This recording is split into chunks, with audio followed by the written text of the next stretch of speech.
Magandang araw po. Narito na po ang magiging lagay ng panahon ngayong araw ng Biyernes, June 7, 2024.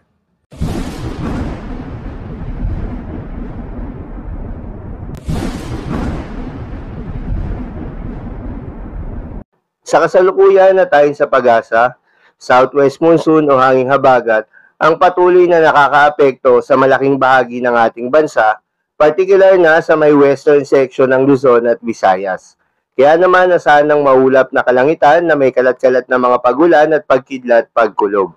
Ayon rin sa pag-asa, itong southwest monsoon o hanging habagat ay patuloy na makakaapekto hanggang sa weekend.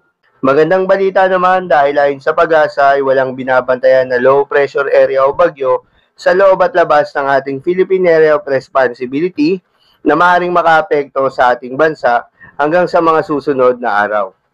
Muli, hindi po bagyo ang mga nararanasan nating mga pag-ulan sa ngayon. Ito po ay dulot ng southwest monsoon o hanging habagat. Dahil nga sa epekto nitong southwest monsoon, asahan ngayong araw ng Biyernes dito sa Metro Manila, Ilocos Region, Cordillera Administrative Region, Zambales, Bataan, Tarlac, Pampanga, Bulacan, Calabarzon, Mimaropa, Western Visayas, Zamboanga Peninsula, Basilan, Sulu at Tawi-Tawi ang maulap na kalangitan na may kalat-kalat na mga pagulan at pagkidlat pagkulog.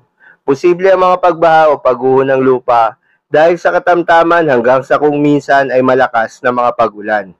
Habang sa natitirang bahagi ng bansa ay asahan ng bahagyang maulap hanggang sa maulap na papawirin na may kalat-kalat na mga pagulan o pagkidlat pagkulog lalo na sa bandang hapon hanggang sa gabi, dulot yan ng mga localized thunderstorms.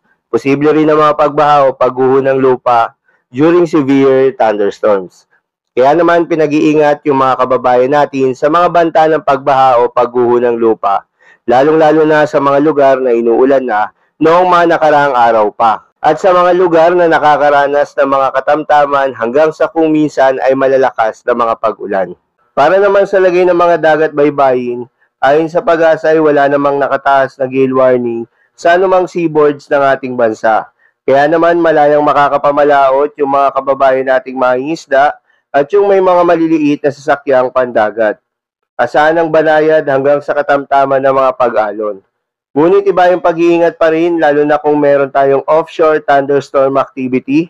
Asahan pa rin yung mga tsansa ng malalakas na hangin at kaakibat nito ang bahagyang pagtaas ng mga alon. So yun lamang po para sa lagay ng panahon ngayong araw ng Biyernes. Keep safe everyone.